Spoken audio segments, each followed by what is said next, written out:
I'd like to call to order the Hatfield Township Board of Commissioners meeting for June 24th, 2020. Roll call. President Zipfel. Here. Vice President Rogers. Here. Commissioner Andrus. Here. Commissioner Lees. Here. Commissioner Zimmerman. Here. So 4 months ago, if I were wearing one of these, somebody would have thought that I was acting strangely or I was a bandit. And so I appreciate everyone who has come in tonight with their mask and to help protect themselves and others. The commissioners, though, because it's difficult to kind of articulate ourselves clearly with these, if we so chose, we were going to either pull them down or take them off while we're talking. So if anyone is concerned by that, please let us know. But since I do most of the talking as a part of the process, if it's okay and you're all socially distanced from me, I don't think there's any risk of anything from me to you. If you feel otherwise, feel free to let me know. Do want to start off with the Pledge of Allegiance, of course. I would like to ask Chief Bill Tierney to lead us, thanking him and his entire staff for all the great work they've been doing these last few months. I, the United States of America, republic for which one nation, under God, indivisible.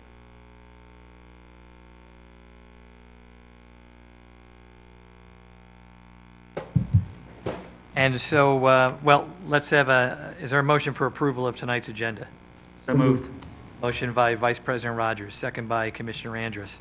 All in favor of approving tonight's agenda, before you say aye. Aye. Opposed? Hearing none, we can move forward. I do need to announce that we haven't been here in a while, and this is not set for me. So I do need to announce that we have met in executive session to discuss personnel and real estate on June 4th. All right, citizens' comments. Are there any citizens' comments on agenda items? Okay, not hearing. Clegg, Mr. Clegg, if you could just go to the podium because we do televise. I just want to make sure everybody can hear you. You're welcome.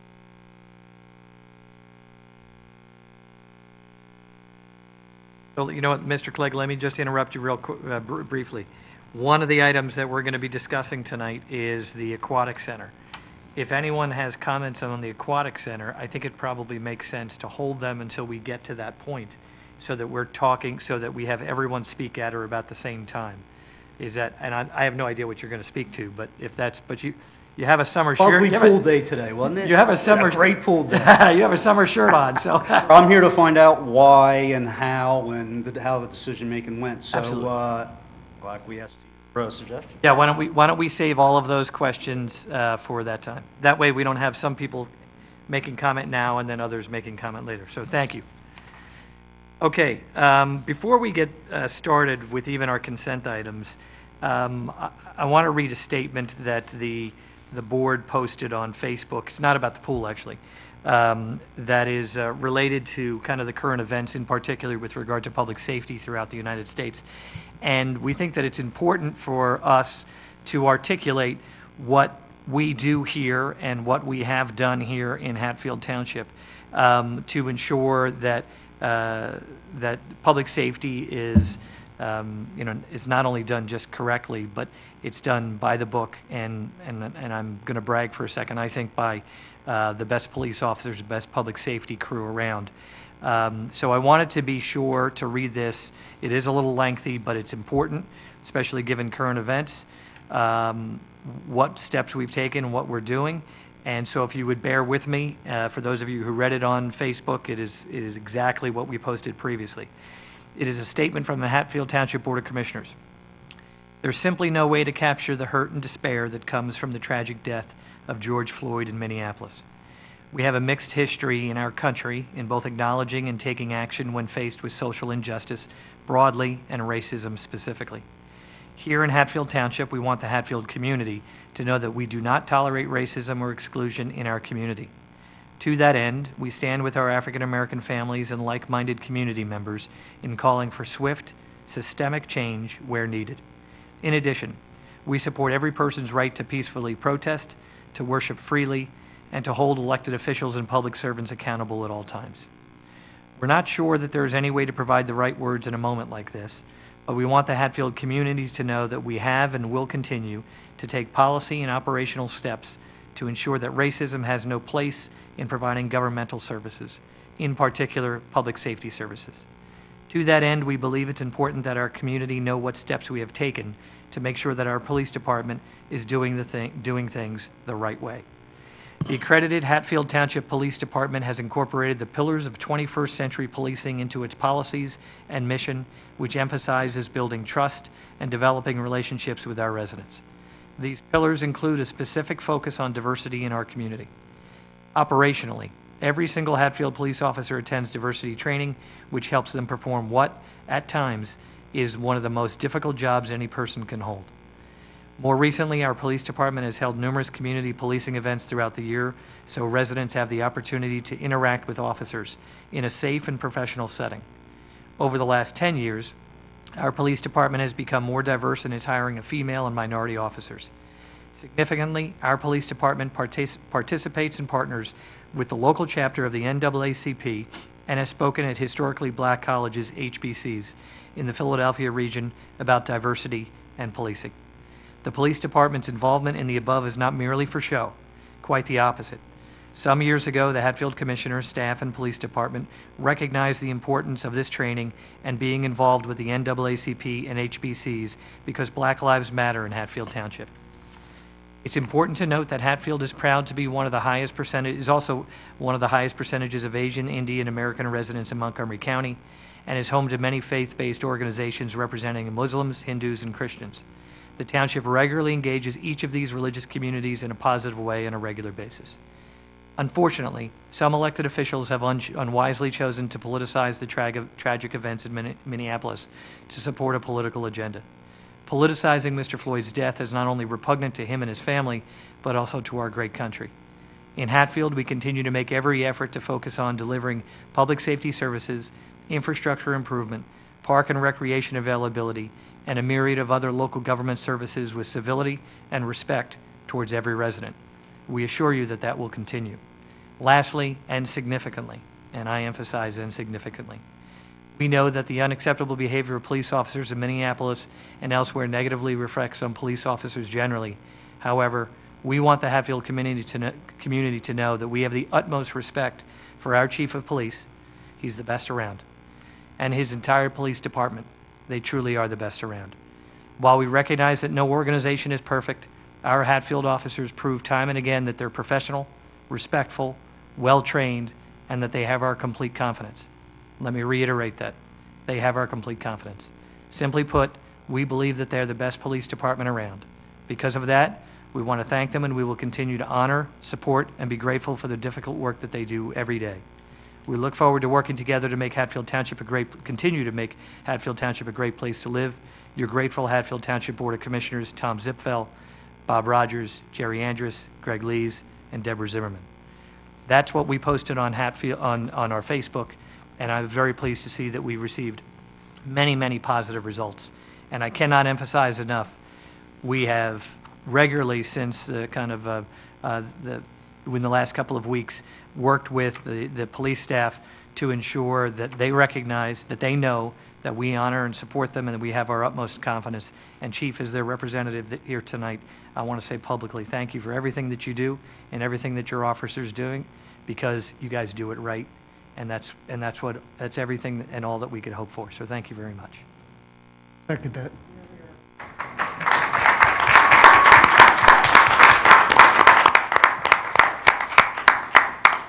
Okay, with that, we're going to move on to some of the items for tonight. Consent items. Is there a motion to move into the record the consent items listed in your agenda? So moved. Motion by Commissioner Lees, second by Commissioner Andrus. For those of you who are with us and watching, that includes the Board of Commissioners' regular meeting minutes for May 27th, the HTMA monthly budget report for April and May, the HTMA meeting minutes for April 14, the Colmar Fire Company monthly report for May, the Treasurer's report for the month of July, and the bills payable, paid bills in the amount of $201,290.93, and unpaid bills in the amount of $334,614.80. With that, I'll call the question. All in favor of moving those consent items into the record, say aye. Aye. Aye. Opposed? Hearing none, those are moved into the record. All right, we're going to jump into our committee reports. And if I haven't said it already, it is really great to see not only that we're everybody in person, but we have a nice crowd tonight. So thank you, folks. Before I forget, thank you for coming out. Planning and Zoning Committee, Vice President Rogers.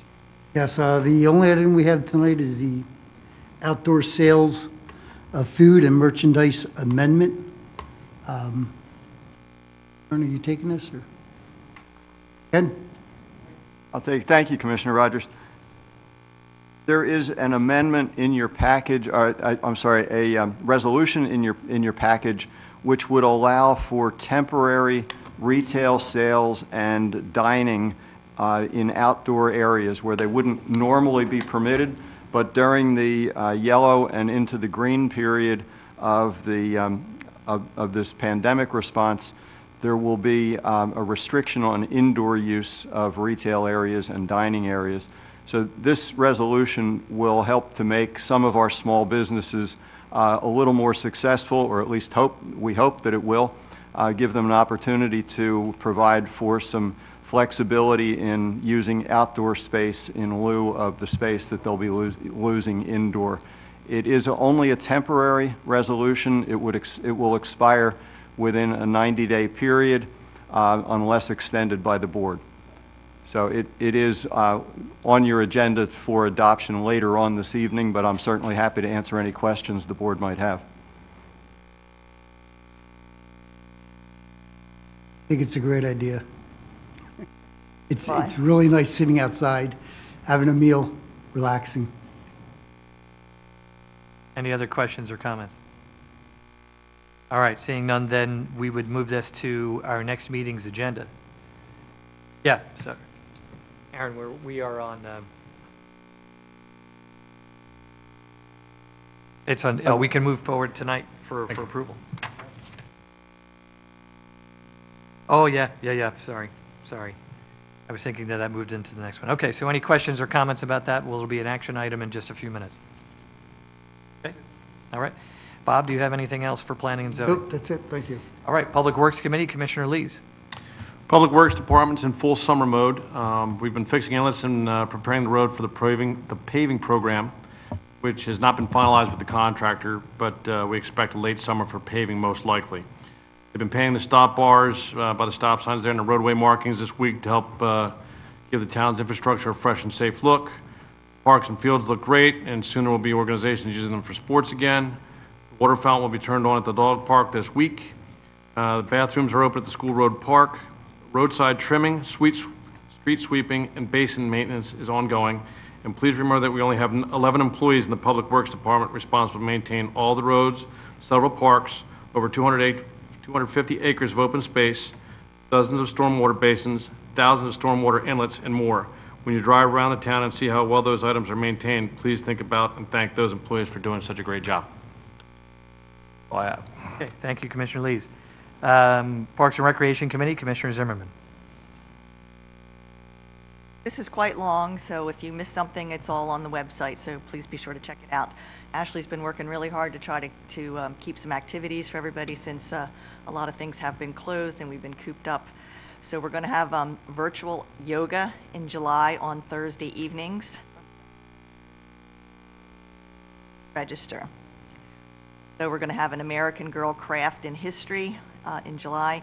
The American Girl is Kit Kittredge. Registration includes a craft kit and a video. And again, you need to register and pick up your craft kit at the building here on July 22nd. And again, more website. Storytime Series, July edition. Registration is $15 and includes a storybook and 2 craft kits. Registered participants can pick up their books and kits at the Township building during normal business hours between today and July 15th. Children read the stories and they complete the crafts individually, or you can do it as a family. Then you'll email pictures of the family reading and completing your crafts by the end of July to be included in our July Storytime Series post. And July's featured book is Pigs by Robert Munch.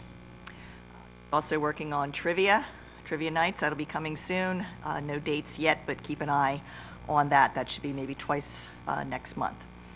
Park puzzles. 2 new park puzzles are coming in July as well. Participate in Park Bingo and Hatfield Yahtzee throughout our parks during the month of July. follow the Township on Facebook for the details. Dash and Splash 5K, which will also be virtual. You need to register for that. You're going to run individually or with a friend or as a family. With your registration, you'll get a shirt, a finisher's medal, and a splash kit. So you just choose a day and a time and a place that works best for you, and you complete the 3.1-mile run.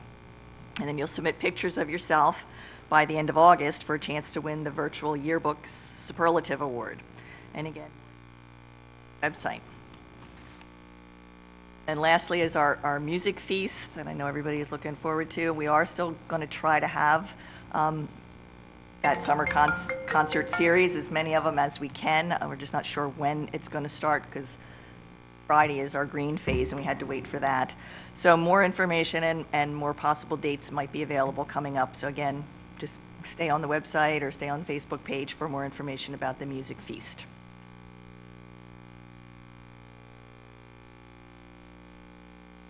We're going to hand the ball off to Aaron, our township manager, and we're going to discuss the Aquatic Center 2020 season closure. Sure, thanks, Mr. President. So this is just a follow-up to the post that we put out publicly on Facebook last week. Before I get into this, and I know Mr. Clegg's here and would like to talk about it, and I certainly respect his opinion and respect his right. I just want to sort of have a casual conversation with the residents. You know, we that work in this industry, we that get elected to serve in this industry, we do this because we believe in public service. We want to do work that matters. We want to do work that's important. We want to build community. We want to provide services for this community. So these decisions, and this year has been very hard because we have spent the entire year canceling everything. So all the work, the 6 to 8 months of work that goes into planning everything, and we have spent the last 4 months canceling it, rescheduling it, it sort of goes against the grain of, you know, everything that the way we are wired. So this decision was one of the hardest decisions that we've had to make, without question, in the 7.5 years that I've been here. And I understand that it will be unpopular for many. You know, the commissioners to my left are the ones that created this facility. You know, Commissioner Andrus spearheaded this 15 years ago, and you know, it's his efforts that we have a state-of-the-art public swimming facility that is considered by many the best in the county. So you know, you have to keep all of those things in mind. The last thing we would ever want to do is build a beautiful facility and then not open it for a summer. So, Mr. Clegg, the reasoning behind it, and I'm glad you asked that, and I'm not sure if any of these will satisfy your question, and I know we've talked about this, and I look forward to future conversations. I know they won't, but here's our thought process. And they will share theirs, but I have to. I'm going to inform the public about some of the process, and then you certainly have your right to speak. And I wouldn't want it any other way. Truthfully, I think it's important that you come and criticize your government. That's one of the beautiful things about our country. We agree with them. Or agree. Something about Steelers? So throughout this entire process, obviously it was hard to do any long-term planning. None of us knew what the pandemic was going to bring. 4 months ago, we didn't even know what these things were that we're learning about now, other than my wife always yelling at me for not washing my hands, and that goes back well before the pandemic, believe me. So we were following the guidance set forth by our Harrisburg elected officials, our county elected officials, who are all in this unprecedented time together. We were in the understanding throughout that the yellow phase meant no public swimming pools.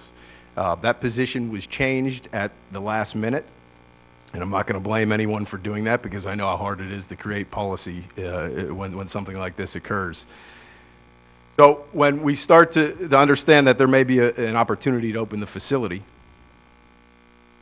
and what that mean under the new phasing and some of the requirements that I know some people don't necessarily believe in, but we're a government entity and we have to follow the requirements set forth by the federal, state, and county government.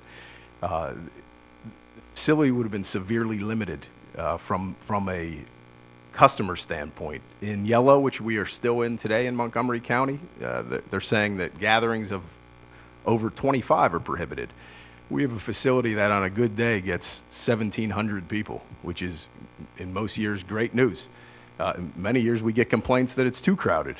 So as we go into our green phase, they're still recommending, whether you believe it or not, they're still recommending 250 as the limit for gatherings. We understand that chlorine kills germs. You know, we understand that with some of the feedback that we have, but it's not the chlorine that's the problem. It's the social distancing requirements. It's the limitations of the groups that we have to abide by. It's the fact that we have 15-year-old employees that we don't feel comfortable with putting them in a position to ask someone to wear a mask. We don't feel comfortable asking a 14 or 15-year-old to tell someone that you need to move 6 feet away from the person that's not in your family. We feel as if that would have put them in a very bad situation. Now, not only that, there's logistical reasons. We got to the point this summer, we hire 150 people at the Aquatic Center. That's double, triple, quadruple some of the other local pools in the area that are opening. So we don't compare ourselves to others. We make decisions based on our facility and what's best for our customers and our community. So more information that we received, which I would consider the dagger that really finalized the decision, was the fact that now colleges, many of them, we're being told by our employees, are asking the students to come back early in August, and not only come back early, but to then self-quarantine before you're coming back on the campus. So what would have been maybe a successful 6-week season then shrunk down to about a 3-week season, and opening our facility is like turning the Titanic. It's not easy. And I know some will question that as well, but I see the effort that goes into it. I see the 150 employees that work hard to open it. I see everything that goes behind the scenes with the clearances, the FBI clearances, all the other requirements that we need to get for all 150 employees because they work with kids and around kids. It's a heavy lift. It's one that we discussed as a group. Every single one of the commissioners wanted to open the facility. It was recommended strongly based on all the reasons that we talked about, and I will take full responsibility for this season not happening. Based on those reasons, we're not having a 2020 season, and none of us are proud of it or happy about it. We're actually quite the opposite, and we're hoping 21 is going to be a great year. But those are the honest factors that went into the decision, and it was a brutal one. Thankfully, when we put a post on Facebook Friday, had over 12,000 views since. That tells you how popular this facility is. And almost all of the comments and the feedback were overwhelmingly positive, to the point that I was blown away. I was sitting in my office posting that, assuming that we were going to get absolutely lambasted because it's such a popular facility. And everyone said, we want to be there, we want to join you, but we get it. We understand why you made the decision. We support you. You made the right decision. That feedback from our community meant a lot to me, meant a lot to our commissioners, and it also solidified and justified our decision. So this has been a really hard year, and we hope next year we'll be back full speed, providing some of the best services that you'll find in Montgomery County, led by the best public swimming pool that there is. One other note too before I finish, commissioners, and I went a lot longer than I anticipated, but based on some of the feedback that I received, all of the employees that work at that facility, they will not be getting paid, which is sad in its own right. But I want to just make sure it's clear that people that aren't doing a job are not getting paid for that job. There's no taxpayer dollars being spent on an employee that isn't performing a duty, which is unfortunate because a lot of those people rely on, we have not just students, but we have teachers that work in the facility in the summer, and they rely on that supplemental income. But they won't be getting paid, and it's just going to be a different year. For the first time probably since I think 1940, there won't be a public swimming option in Hatfield Township because the commissioners were able to build this facility without missing a season. So it's been a long time, but for those factors, and commissioners, you know how hard this decision has been, and I look forward to hearing from Mr. Clegg and others if you want to question that, but that's the honest, behind-the-scenes thought process to how we landed where we did. Point of clarification, Ernest. One of the things we talked about, and I think it's still accurate, if there was a person who contracted COVID-19 while at the pool, there's a tracking mechanism that was required of us, forced to notify as well, which really made things complicated for us. Is that right? Sure, that would not only wipe out a lot of the staff as far as going into then a quarantine situation, but then any of the customers that would have come in contact with that positive, which we would then have to put out public notices, since, or get the contact information from everyone there, but not knowing exactly who they interacted with. Yeah, sure, it would probably have to be a post that there was a positive at the facility, and everyone that may have been there. It would have, when you start to tease it out further and further, it gets even more complicated. And sure, lawsuits. We have to answer to our insurance carrier. We have to answer to legal counsel. We have to answer to the taxpayers. We have to answer to federal and state and local governing bodies. It's not as simple as some would like it to be, as I would like it to be, truthfully. Right. Also, there's a couple other things, Aaron. Mr. Clegg, typically what happens with our pool employees, they start training them in April. Talking to our Parks and Rec director, she has advised me that with all the CDC requirements with social distancing and decontaminating everything, it's going to take about 5 weeks for them to complete all the training and get all the certification done that they need to get done. The American Red Cross certifies our lifeguards, and currently they can do the didactic portion, but because of the restrictions set down by the state and the county, our lifeguards are unable to complete the practical portion of the certification. So we have a shortage of even certified lifeguards to even put people in the pool.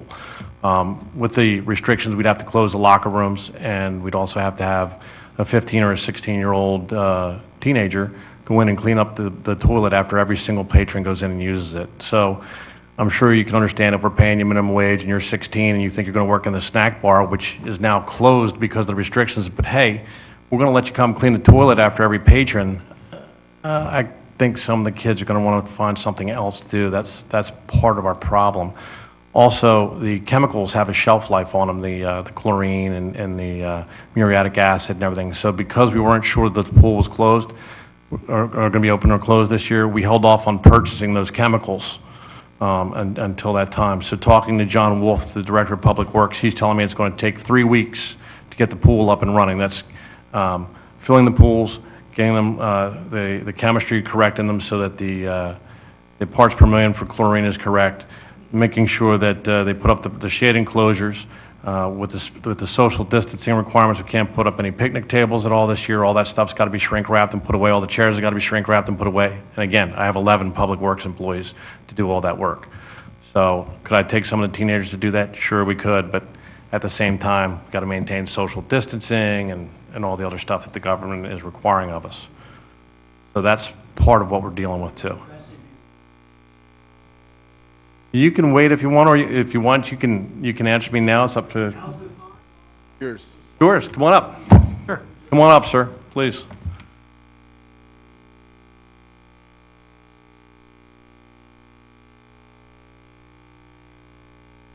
I'll address what you said since it's at the top. Sure. Shelf life on chlorine, muriatic acid. That's what the Director of Public Works is telling me. I worked in the industry for years, so careful, okay? I'm not an expert, sir. I can only go by what the Director of Public Works is telling me. Okay, and he told you it would take 3 weeks to open the pool? He told me it would take 3 weeks to get everything up and running with the pool. That's correct, sir. I had 2 lovely conversations with Aaron. Good man. Stuck with me. I abused him, and he stuck with me, and I appreciate it. But I told him, and he didn't believe me, and I'm sure you won't either, but given the opportunity, if you put water in that pool, I'd have it running in a day. Hard. Winterizing a pool, you want to make sure nothing freezes and busts. But starting the thing back up, a couple freeze plugs in the pumps, pull the plugs out of the pool, fill it up, turn the pumps on. There's no be able to go to Mountain and buy your chlorine tomorrow. Today's Wednesday. You could have that pool open and running Saturday if you wanted to. So that takes care of, in my mind, the machinations of ordering chemicals and opening the thing. In my mind, any competent crew is going to put the blue things up on the things and get the water spinning. but I'm sure you disagree. The way I don't agree or disagree, sir. I'm just going by what the guy who does it for a living is telling me. I'm a paramedic. I don't know anything about running I pools. appreciate that, but I think after watching paid professionals lives, I would hope you've seen enough of that. Started at 2.5 million deaths, remember. 1,000 and no flu deaths. Anyway, I digress. The swimming pool, incredibly disappointing.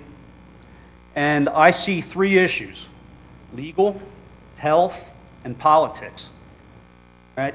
Does anybody here disagree that the communist Chinese have foisted this upon the world? Okay, that's fine. But I know I know history's on my side, so I feel very confident in. Yeah. You don't believe the communist Chinese have foisted it upon the world? What's that have to do with the pool? Well, the whole thing, we're not being allowed to swim.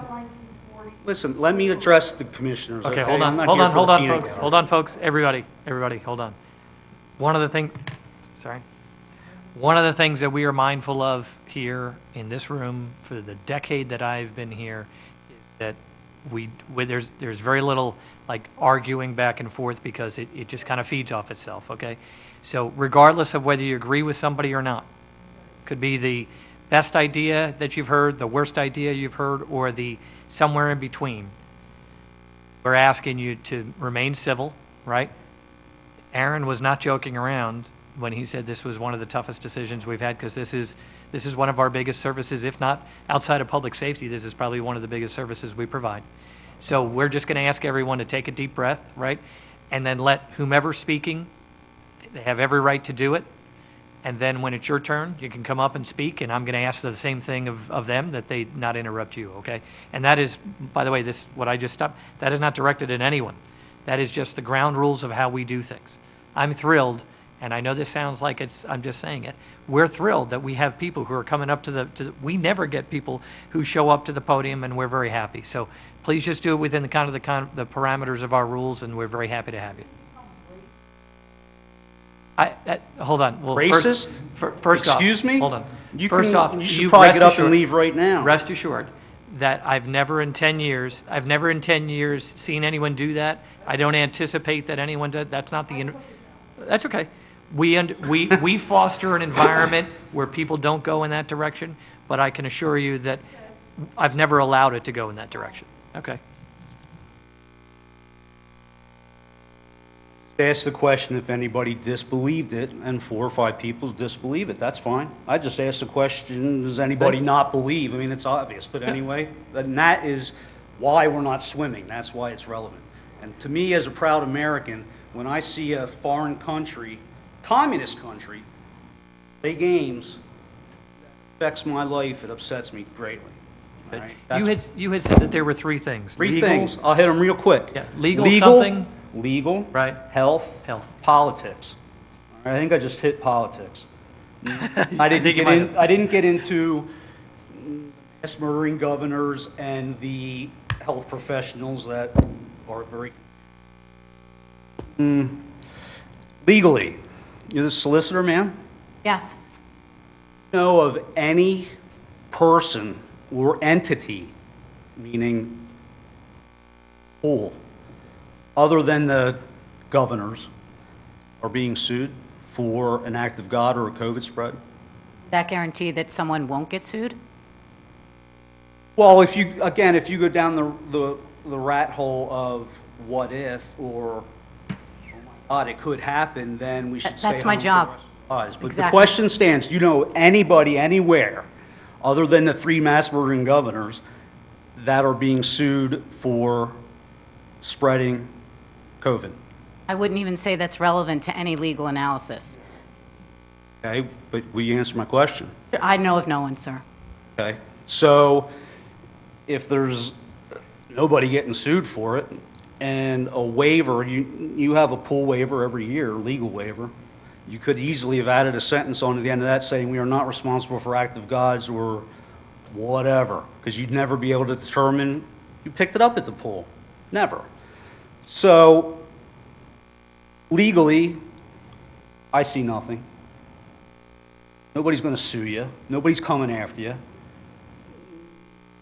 Are you willing to guarantee that? Absolutely. See, that's something I'm not willing to do. Yeah, well, lawyers are their own, I'm sorry? lawyers are their own, First representative. thank you. I'm a lawyer. Thank you. You see the world through a different prism than I do, and most I'm- of the people do. And I understand where you're coming from. What if the township goes under, we get crushed with a lawsuit? But realistically, I don't, my opinion. Realistic, I loathe interrupting people, but I'm going to do No, it I would just for, appreciate just it. for a second. The legal issue that is compounded by, now that she's our solicitor, Kristen, she's the best solicitor in the county by far. So she's probably going to tell me that my simple man's analysis as a lawyer is silly. I do a different type of work. But as I understand it, if you don't follow CDC guidelines, we have liability concerns, coverage concerns, and I have to tell you, when you sit here, and this is going to be when I get to my part when I explain why I say, yeah, you know what, very reluctantly, I understand, I see why we need to close the pool. But when you sit back here and you're a decision maker, I regularly have to say to myself, I might want to live my life in a particular way. In fact, I know that I do. I'm probably a little bit more liberal in the manner in which, whether I wear this, certainly when I go running or something like that. But when I have the responsibility of others, it's impossible for me not to think about the liability of the other people. So I will tell you, the liability of the township and the impact that it's going to have, potential impact that it could have on us. The only reason I interrupt you is because when you started talking about the lawyers, I figured I'd at least identify myself as an attorney too. I thought it'd be unfair of me to hide that. Oh, no, I appreciate that. I'm sorry, Yeah, I and would interrupted just you. state I won't that interrupt you again. You're seeing, as a lawyer, you're seeing the world through a different prism than. I do. That's true. Better or worse, I do. And again, I cannot see how a signed waiver by employees and guests would not make you. That's what lawyers are for. We think through those issues and whether or not those waivers mean anything and have any power in the court. So I think your last item was political. Health, you already covered politics. Okay. Covered politics. Health. You don't think a waiver means anything? I would never recommend that this township open the pool based on a waiver.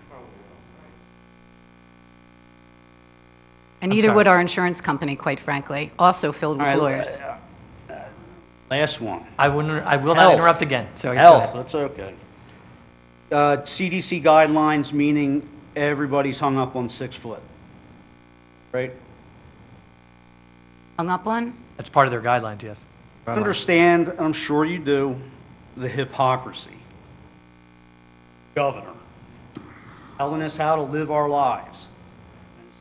Politically expedient, he goes out and marches with thousands and thousands and thousands of people elbow to elbow.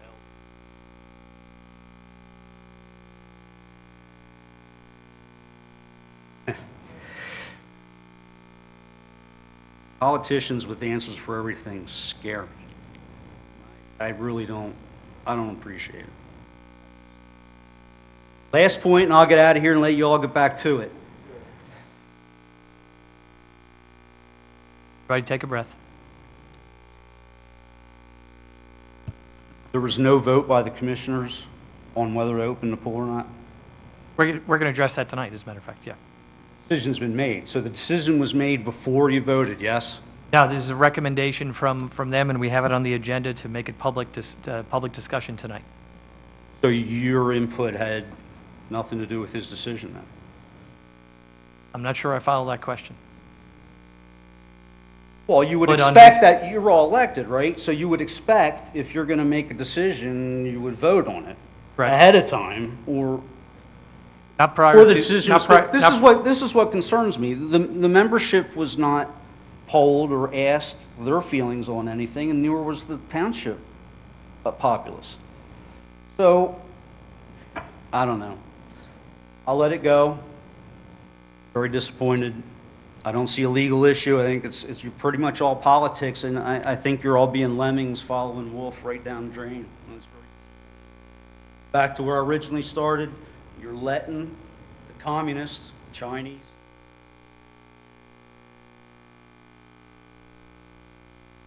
You ever hear of the communist China? You ever hear of him? Okay, So- hold on. Yeah, hold on. She's You- sitting there going like this. You know okay? what? And I don't appreciate that. I'll agree with you on one point. It Go is ahead. very disappointing that our pool isn't opening this year. You know, it's very difficult, and I know, I don't know if you have grandkids, but when you got to look them in the eye and say, I don't know if it's going to open this year, especially when one planned on working there. She was going to make her school money for her clothes. It's a tough decision to make, and whatever way we go here, if it's closed, it's going to be disappointing for a lot of people. So Well, I would do only agree with you on pray that. and ask. I'm pretty sure most of you are hear what I'm saying. And Old, Aaron. all be heroes.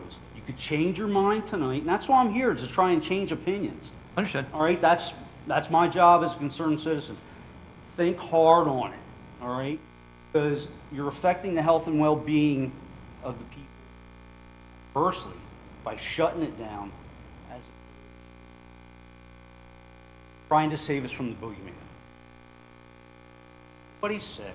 The hospital rates are not going up. 1,000 kids to flu last year.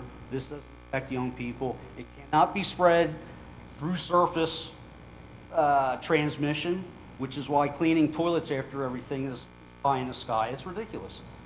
Droplet So that's what spread. you're being told. It's droplet And spread. like I told Aaron, every day the information changes. So, Mr. Clegg, like I said, I'm a 911 paramedic. I've been transporting COVID-19 positive patients for the last 3 months, okay? I'm not saying they're not getting sick, but nobody's dying. Okay? There are There's people lots of- dying. There are people dying. Are they young people? No. Are they people who have underlying medical conditions 3 like people in Montgomery hypertension? County. More than that. 3 people. More than that. No, that's in Last Hatfield. week, 3 people. In Hatfield. No. I've had more than that die in Springfield Township, Montgomery County, okay? I've personally transported Again, them. you're the professional, that's not So, my you know pools, I know Statistics- sick people, because that's what I do. Statistically, for what's being done to the community and the country and the state, statistically, I appreciate your concerns. I get it. I really wrestle with having to close the pool. Unfortunately, or fortunately, however you want to look at this, we're governed by what we're told to do. And that's the ground we have to follow. We can't go out there and just wildly decide what we're going to do on our own, because then exposure for whatever it might be. And I don't expect a reply either. Okay? I'm going to get one, but you touched on a few things. What you haven't touched on, there's a whole staffing issue and training that has to go on. So let's assume I can open a pool this Saturday. place being forced store. Front. Say I can open Saturday. I still have to train 150 people. That's not going to I happen. begged him 2 weeks ago to get started. I said, when you hit green, you should be ready to go. So I still got 3 or 4 weeks to go. But there's more than just what you've just outlined. There's much more than that. It's The 25 people gathering, that's insane. Is that a 3-acre field? Or we can have that conversation. Was it? We can have that conversation forever. I know. There are guidelines that have been given to us. And that's we need why to follow them. I would always, Trust me, we were looking for, I don't we know. were looking for loopholes, and there's not one there for us to be successful. my point would be, if you went for it, nobody's looking, nobody cares, and you'd all be heroes. I'll tell you this one thing. Nobody's looking, no one's coming after I was you. at a store just, I think, early or late last week. Someone, apparently the Quakertown pool opened, and the woman was absolutely miserable because of all the restrictions that are in play for people to participate in that assembly. And, whether it's I can be there for an hour, then I got to leave, another group comes in. There's a lot of things that go into it, and she's not happy. It's open, and the person was not happy. People come to this pool, they tend to spend all day long. And when we talk about how we're going to choreograph that entrance and exit to allow as many people who want to use the pool to use it, it gets really complicated. And then you have, I want to stay another hour, it's a beautiful day, then you have those kind of confrontations. It's a real problem. When I voted for this pool 15 years ago, the conversation I remember having, we wanted a pool that people could come to and relax, and that's what it has been. And unfortunately, this year, it's not going to happen. There's no one more disappointed than I am. And my kids at home, I and am. my spouse. No, you- There are a lot of people who are going to be disappointed, I get it. But, unfortunately, in the positions that we're in, we have a decision to make.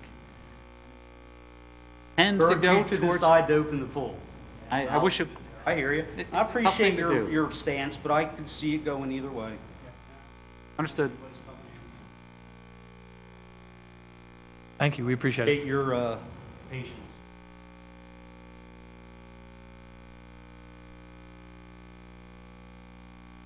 Good evening. Am I permitted to address the board? Absolutely, Mr. Reevy.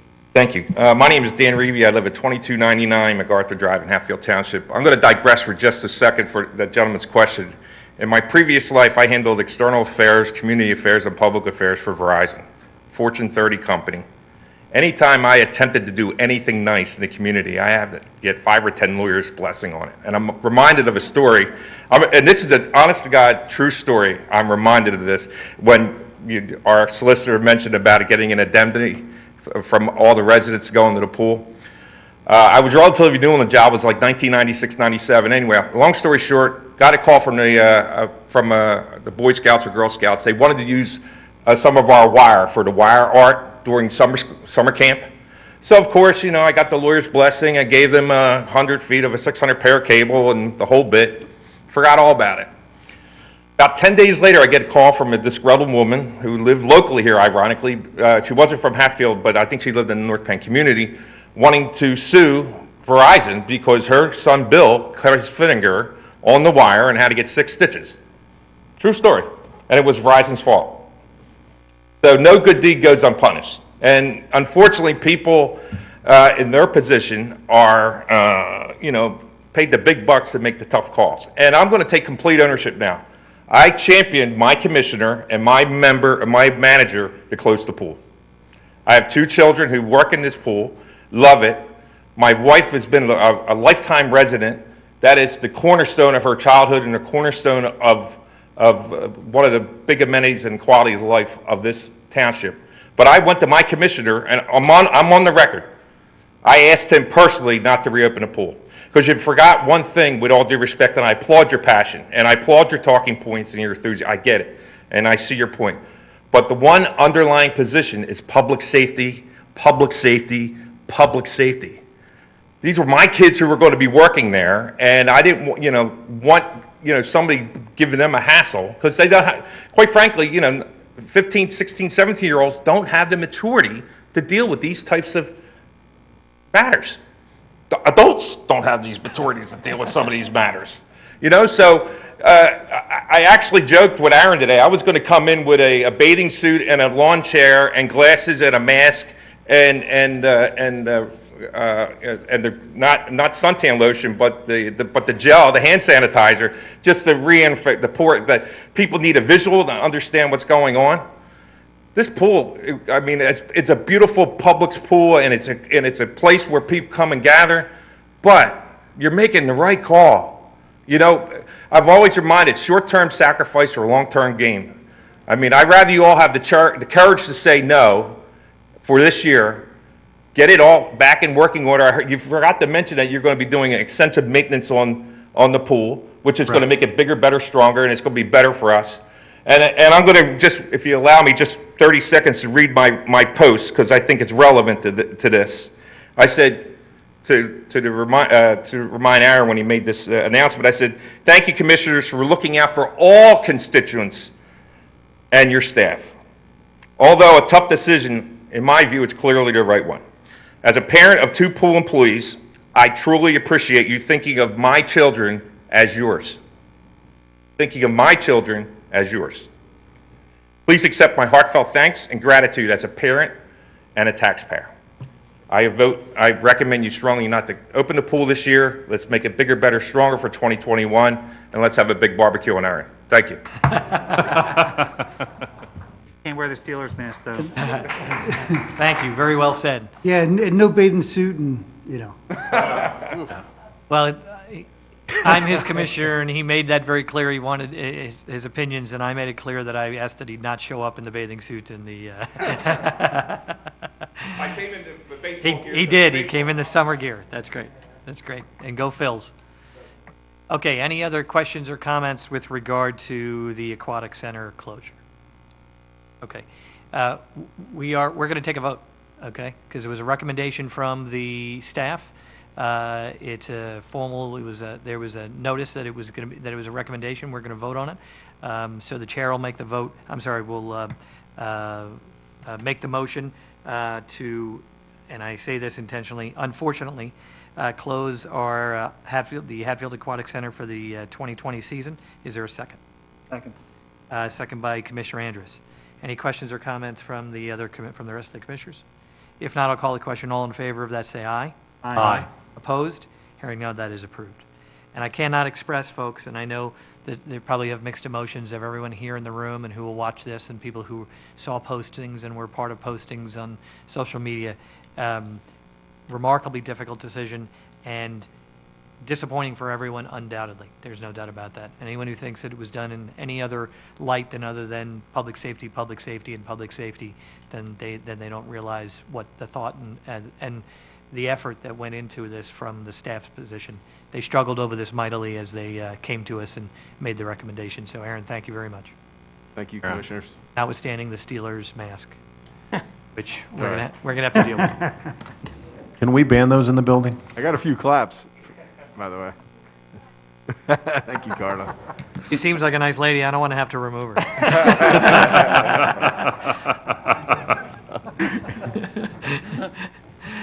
All right, we're going to move on to Public Safety Committee. Nothing to report at this time, other than what we've already. Oh, I'm sorry, nothing for me to report. we can but Chief, we can go past it if you but like. Chief has a number of things to report.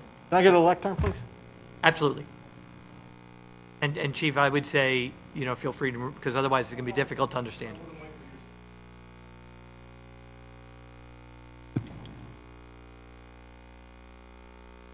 First, I'd like to say thank you for your lead and when you read the Facebook message.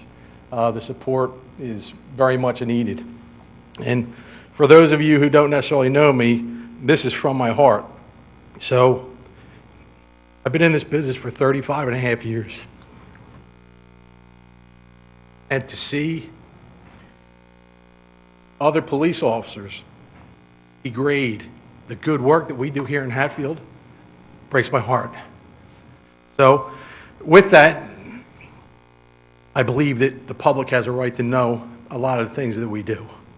It's certainly, we should be transparent. In some cases, maybe we have failed in that, but we're going to do better than that in the future.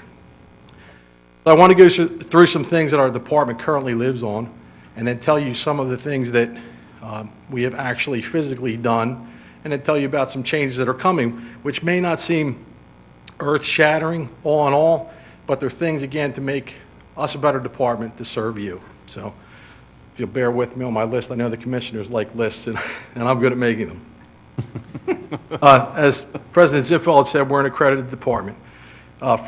Again, for those of you who don't know, there's about 120 departments out of 1,200 departments in the state that are accredited. So 1/10 of the departments in the state, and we're proud to be one of them. It's a lengthy process to get through. The commissioners actually pushed us over the finish line. We struggled, finally got over that finish line back in 2013. And our policies are in place, and yeah, my word, I posted on Facebook shortly all of our policies, other than the ones that are security for the public or officers, are going to be posted online so that you can view them at your will. It's something that you have a right to see. The accreditation is built on the pillars of 21st century policing. One of them is building trust and legitimacy. That's absolutely our culture here in Hatfield. We work tirelessly to build trust with anybody who passes through Hatfield Township. Policy and oversight. Our policies are vetted and then issued, and they have administrative oversight. So it comes from all levels, from the corporals to the sergeants to the lieutenants and up to me. We're constantly looking over things, even with input from the manager at times, as to how we should construct things for Hatfield Township. Technology and social media is another pillar. We use Facebook, Twitter, Crime Watch, messages out to people. If you see my never-ending messages on Facebook, I am able to put words on paper, and it just goes on and on and on. But all of those things are a matter of keeping up with current technology and communicating with you people the best that we can. Community policing.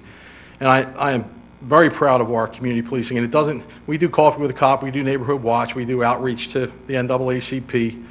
We do all kinds of things, but every day is community policing. I had actually had in my other notes that community policing isn't an event, it's actually a spirit. And that's something that I think we try to carry with us every day. And with that, we have built relationships as Aaron had said, with the NAACP, with churches and synagogues and mosques in the area, we try to outreach to everybody, to make everybody welcome. And we didn't do that because we had to. You see a lot of departments scrambling now. Who can they latch on to? Hatfield Township doesn't have to do that because we built those relationships in the past years. We're already there. Officer training and education is another pillar. We have mandatory training that officers go to every year, and then they have elective training that they also go to. And our officers are well trained. The board always sees to it that our training budget is fat, and we use it to our advantage. Officer safety and wellness, available to all officers, both physical and emotional needs. Constantly reminded that through our insurance carrier, anything at all that they have to do, any problems they may be having, because the better they are as an individual, the better they can provide police service to all of our residents. So some things that we do, which sounds funny, but things that we do. Body cams. We're first in the area, and I have to tell you, our Board of Commissioners didn't wait for grants, didn't wait for anything. As soon as the issue came up, they said, let's get them. They understood the value in them. They've been in use now for well over a year. They've gotten us, it saved us in many situations. It's good for the officers to know they're there, and it's good for the public to know that they're there. But again, this was a matter of our board realizing the value in them, and they went right to them as soon as they were mentioned. Anti-bias training. It's mandatory and ongoing. Every day, there's a message, an email, an article I find on the internet, which is all training that gets sent to everybody, and then it's noted in our tracking that they have seen these things and that they understand and accept these things. De-escalation training, again, mandatory and ongoing. It never ends. Our job is to bring things to a peaceful halt, not to escalate things. No chokeholds. You'd think we wouldn't have to say no chokeholds, but that's actually been in written policies since 2013. That didn't just creep up a month ago. We've had that in our written policy. Our use of, and it's actually use of reasonable force policies. They're not use of force because we want people to use reasonable force. We don't want people to use excessive force. They're in place, and there's constant oversight with that. And with accreditation, it's kind of a living, breathing document where when recommendations come down, we can adjust things on the fly, reissue them to the officers, say, you have it, you signed for it, you understand it, now that's what we live by. Random checks of body cam footage. So each corporal has, say, 3 or 4 officers working for them. Randomly throughout the week, they have to take bits of body cam footage and view it for each officer. It could be the simplest call, a barking dog to a domestic. But we want to see what people are doing. And the officers know this is done, it's no secret. But oversight certainly keeps things in line. Every now and then, we might find some little tidbit of something, whatever. And a lot of you may have heard sometimes the way police stand. I'll step aside. They have a radio on one side, a gun on the other. Police have a tendency. So we talk to guys about that. Like, can you think about moving your hands, like shifting it around so it doesn't look so aggressive? Again, very simple thing that in the long run can save a big argument later down the road. But there's simple things like that that we look at every day.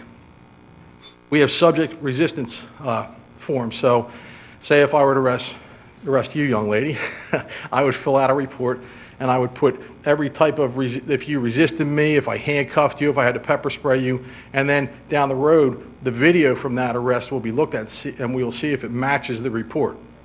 So not just the actual physical report, but the actual resistance report. Is everything noted that they say happened, did it really happen? So these are things that we're working on, and this came up in the recent events. Duty to intervene, and again, who would have thought that you would have needed such a thing? I mean, as a human being, if I see something going haywire, I'm stepping in. I'm going to help out. I could be at Walmart. I'm going to jump in. Well, as we saw what happened in Minneapolis, we had 3 police officers standing around doing nothing while a man was being murdered. So our policy is being changed to note that. And again, that will be something that you'll be able to see on the internet, or on the internet when we release it, that we actually have that in our written policy now. We're also signing up to be for the U.S. Department of Justice program, National Use of Force Data Collection, which is probably going to be mandatory down the road, but we like to be ahead of the game. If it's coming, we're signing up and saying, we have no secrets. Here's everything that we do. Here's our use of force policies. here's how they've been carried out, and anybody's welcome to see them.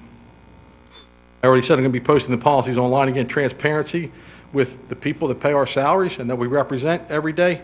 You're going to be welcome to see everything that we're governed by. We're actually working on some civil service changes as well for future hirings. And the civil service rules are kind of antiquated in the state, but there's some moves that we can make locally that will maybe allow us to open our doors for many more people to come in and test for us. We're also working with our officers on some contractual changes so that we can offer the police training to them. Right now, we have an Act 120, which is the training that municipal police officers go through. You have to sign on board and already have that. In this case, if we can make some contractual changes, the township can actually offer that to the incoming officers, which will be a benefit to everybody. I've recently had a Zoom meeting with Senator Collette, and we spoke about suggestions for improving policing, not just in this area, but statewide. I had a Zoom with county commissioners on policing and race relations. Again, not just in Hatfield, but what can we do to make policing better? Area-wide, statewide, you name it. If we could somehow change things nationally, I'm up for it. And with that, I'm very proud of what we're doing, and I still think that we can be better yet. So thank you for your support.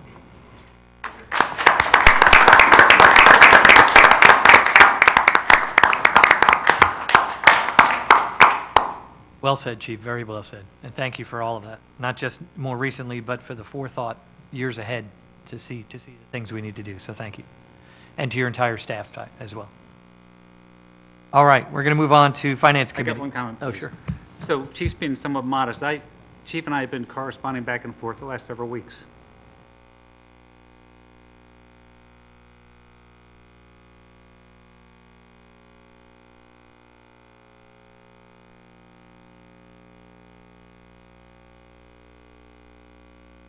I've had some discussions with my kids about what's going on. And we're sharing those with Chief, and one of the discussions we got was, I had a Blue Lives Matter sign on the front lawn. Like, gotta have it, because I respect what happens in the township. And so when I talked to Chief, he said, we have to earn that back. So out of respect for the Chief, I took it off my lawn, and it's in my garage. And I'm hoping one day I can put it back up.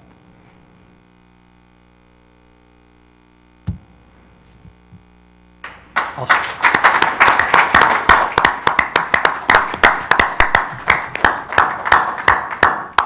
Very well said. Thank you, Jerry.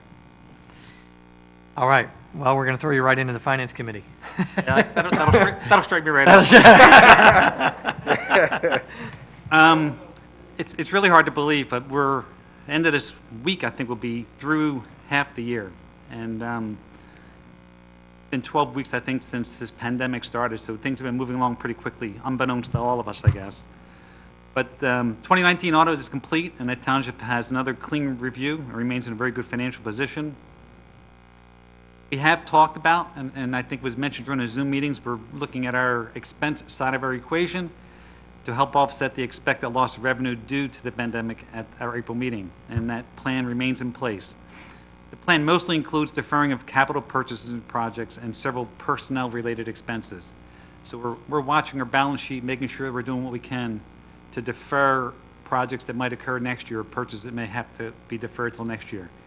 The last thing we want to do is come back to the community at the end of this year and suggest we have to do a tax increase when we can try to mitigate some of that now.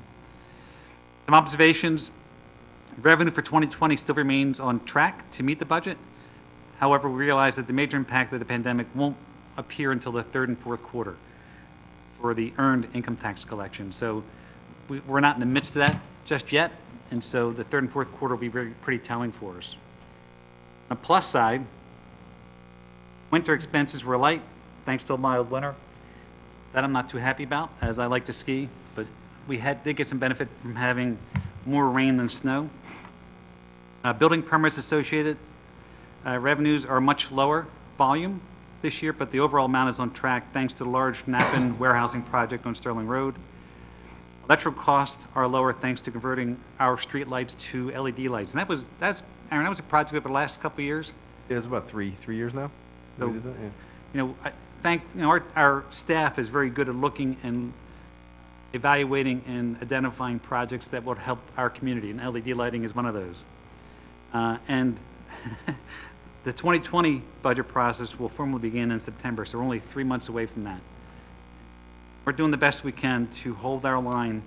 And again, these aren't issues related to public safety. These are issues, if we can defer expenses. You know, a couple things we did were the parking lot for, I think, School Road, and the parking lot for here at the Township building. We're deferring in anticipation that our revenue will be lighter than anticipated. We'll certainly pick that up next year when the opportunity presents itself. And that's all I have. Okay, all right. Thank you. We're going to move on to our action items. We have 3. First is with regard to a settlement agreement. Is there a motion for approval of the consideration of the settlement agreement between Hatfield Township and North Penn Holdings? So moved. Motion by Vice President Hughes, second by Commissioner Lees. I believe our solicitor is walking us through this. I guess I shouldn't put in for a raise, considering the finance report. I'll defer. Defer. I would defer. Okay. I'm assuming that people are here because they're interested in this item. If you are, can you just nod your heads a little? Okay. So I'm the solicitor for the township. I deal with all the legal matters, and this is one of them. Amy Farrell is here. She's the attorney for North Penn Holdings, the owner of the property. And I'm here to talk about a settlement agreement. There's a time for fighting, and you know I love a good fight. And then there's times to settle down, simmer down, and discuss having an outcome that's certain and one that we can live with. And I think that Amy and I have come up with that relative to this matter. So just by way of background, this is the former American Olean tile facility. And there are, last year we rezoned one of the township's parcels, the park in particular, which is in the upper left portion of that screen, as well as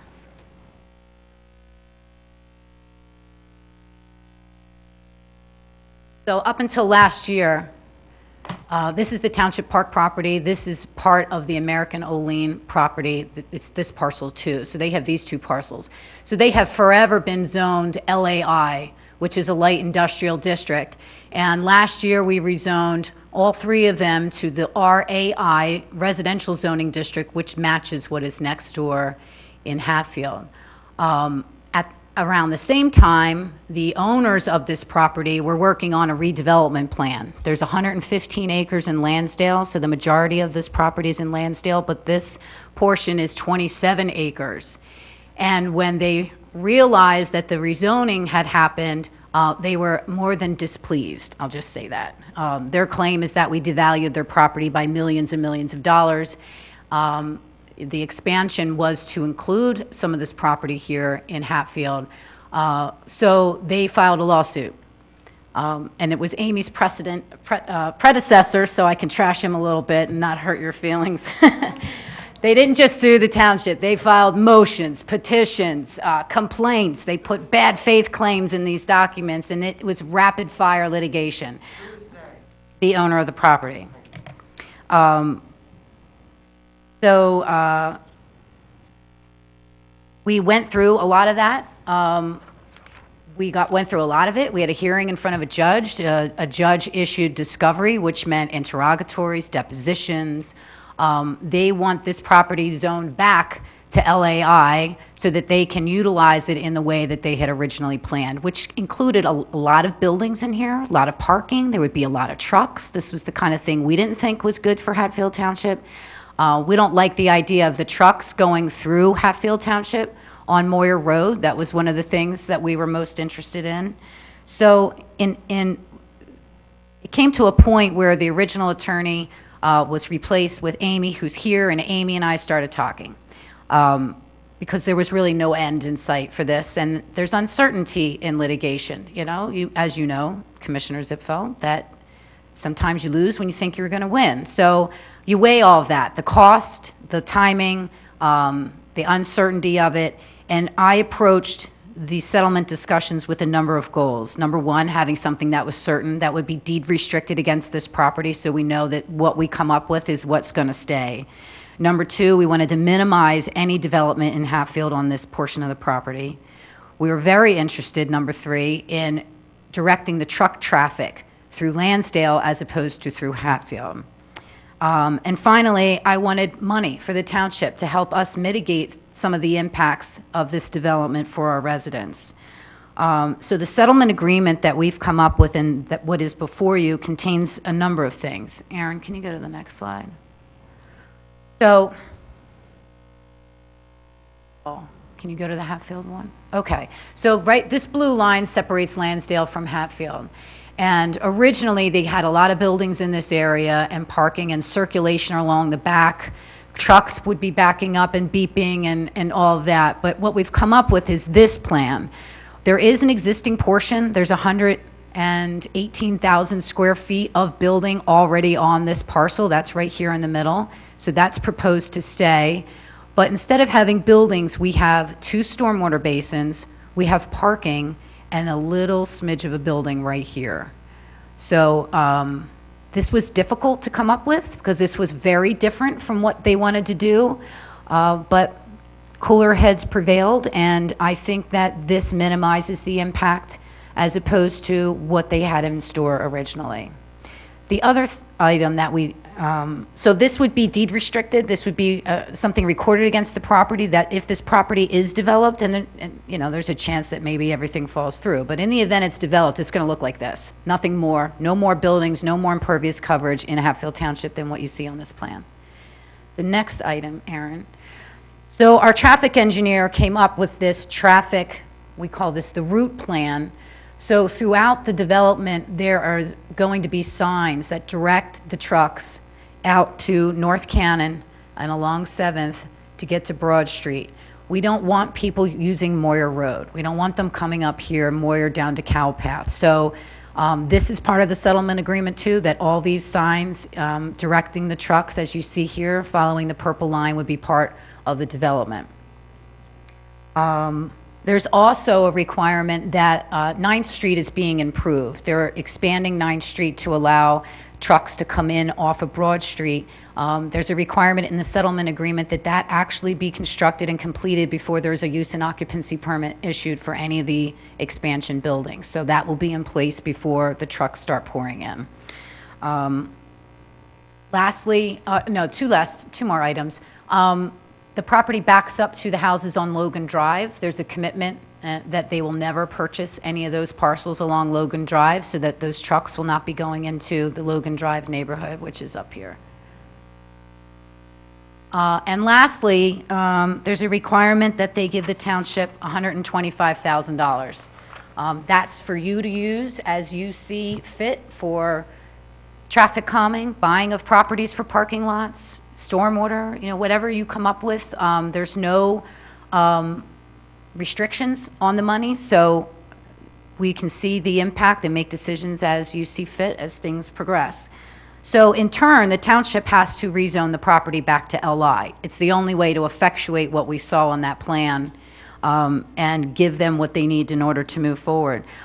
Amy and I were on a conference call with the judge handling this matter.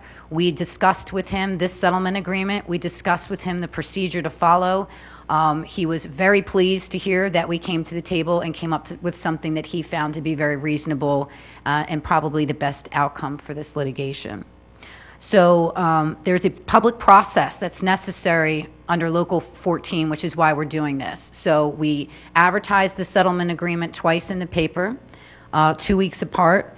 We posted the property regarding the settlement agreement and the proposal, and we sent letters to all property owners within 500 feet so they could come here tonight and hear about it and voice their concerns.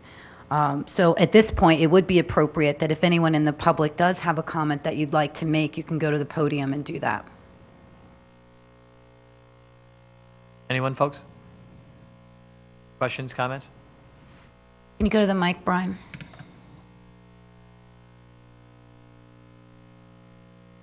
Put the slide up that had the storm basin in it. Sorry, Brian Seward. I'm a resident, 360 Logan Drive.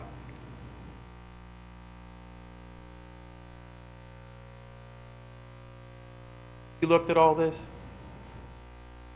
Like in depth at all? We've looked at it, and our engineer has looked at the stormwater management plan. There have been review letters sent out, but we don't have final plans back from the. What's the time frame, an estimated time frame? So they have land development plans actually pending with the township now, and we've been just pushing them off because it's legally not able to be done without the rezoning. So I've never seen a developer be patient and say, take your time. But after tonight, I can tell you that the board would have to authorize an ordinance to be passed, and that wouldn't happen until August 26th. After which, or maybe the same night, I don't know if the engineers get their stuff together, there could be a vote on those land development plans.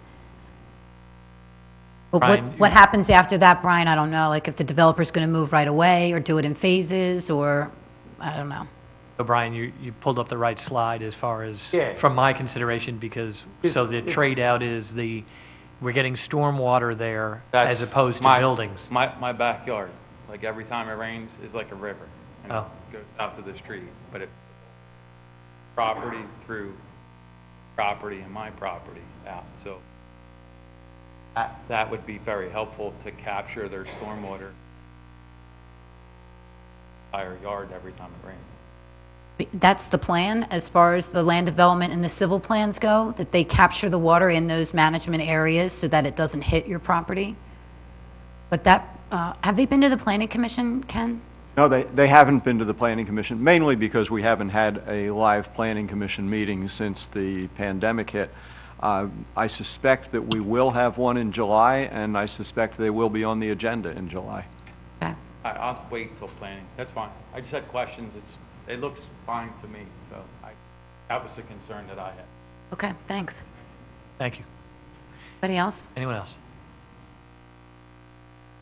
Okay, it's appropriate for you to approve. You already have a motion and a second. We just do. had discussion, so it's time for a vote. Commissioners, any other questions or comments? Hearing none, I'll call the question. All in favor of that motion, say aye. Aye. Opposed? Hearing none, that is approved. All right, we're going to move on to our second action item, which is authorization of advertisement to schedule a hearing for August 26th to consider zoning change for the following parcels from RA1 residential to LI light industrial for Moyer Road, Walnut Street, and Moyer Road. Is there a motion for that authorization? So moved. Motion by Commissioner Angus. Second. Second by Vice President Rogers. This is our, This is the blocking and tackling associated with this, right? exact, this is us doing our part under the settlement agreement by scheduling the hearing for the ordinance. Right. So any questions or comments from residents on what this second item is? This is the authorization, as our solicitor just explained, so that we're then going to have a hearing on the 26th on whether to rezone. Okay. All right. With that, not hearing anything, any questions or comments from the commissioners? Hearing none, I'll call the question. All in favor of that motion, say aye. Aye. Opposed? Hearing none, that is approved. Last is Resolution 20-14. Is there a motion for approval for allowing for temporary outdoor sales of food and merchandise sales? So moved. Motion by Commissioner Lees. Second by Vice President Rogers. This is what we mentioned earlier under planning and zoning. Commissioner Rogers and Ken Amy went through this. Any questions or comments? Questions or comments for commissioners? Hearing none, I'll call the question. All in favor of Resolution 20-14, say aye. Aye. Opposed? Hearing none, that is approved. Last, Township Staff Report, Liberty Bell Trail Grant Award. Aaron? President, thank you. Some good news to finish the meeting. Rather bizarre meeting, but good news to finish it out. We've talked about this over the last few months. We've talked about it over the last few years. We have a Liberty Bell expert in the room, Mr. Ray Masser. But I wanted to announce tonight some good news that Hatfield was awarded a grant of $113,000 to perform a feasibility study on where that Liberty Bell Trail route might go through Hatfield Township. It was a joint award along with Hatfield Township, Hatfield Borough, Upper Gwynedd, Lansdale, Franconia, and Telford. So all the municipalities are working together, and we'll all be going through the grant process together to try to put a plan in place to where then we would be able to pursue money to construct this trail. The Liberty Bell Trail route originally was based on the Liberty Bell Trolley, which ran from Ray's going to correct me on this one, but it ended in the early 1950s. It ran from Philadelphia to Allentown with a stop in Norristown, but it went right through Hatfield Township. The roughly 30-mile route, there's roughly a half of 1 mile constructed. And this is considered a regionally significant trail by the county and the state. It's important to them because it's a trail route that you connect Philadelphia through the suburbs into Allentown, so it's important. So that half mile of the 32-mile route is Hatfield Borough. It's the only municipality that's been able to pull it off in the last 30 years. And many of you probably have used it. I used it all the time. It's a nice little trail. So the goal at the end of this is to figure out, because it's not that easy, because the route in Hatfield Township runs through a lot of private property. And we understand that, and we respect the fact that some property owners would not like a trail running through their property. So we will go through a very, very public process to get feedback from residents and neighbors to determine what the best route would be in Hatfield Township. Once that's finalized, we as a group, all 6 municipalities, will then go back and seek more funding to start building it. So it's going to take some time, but this is an important step. And we've done things like this in other projects where at the time we felt like it would never happen, but now we look back and we have trails and we have roads being realigned and we have a lot of other things that we've been planning for years. So we'll get there. It's just a step at a time. So it's an exciting project, and it's one that the people, the organizations that give out the money are excited about it because they consider this an important project. And when you see 6 towns working together, that doesn't always happen. So they're more willing to grant some awards. So this is just another example of our success over the past several years of now over $3 million worth of grants coming in to help take the burden off of the Hatfield taxpayers, but still put in all these really nice public improvements that make our town better. So good news to close out this June meeting. All right, that's great. Anything else on the staff reports? That's all I have, Mr. President. Great news. All right, solicitors report. Nothing further. Nothing further. Okay, citizens' comments. Yes.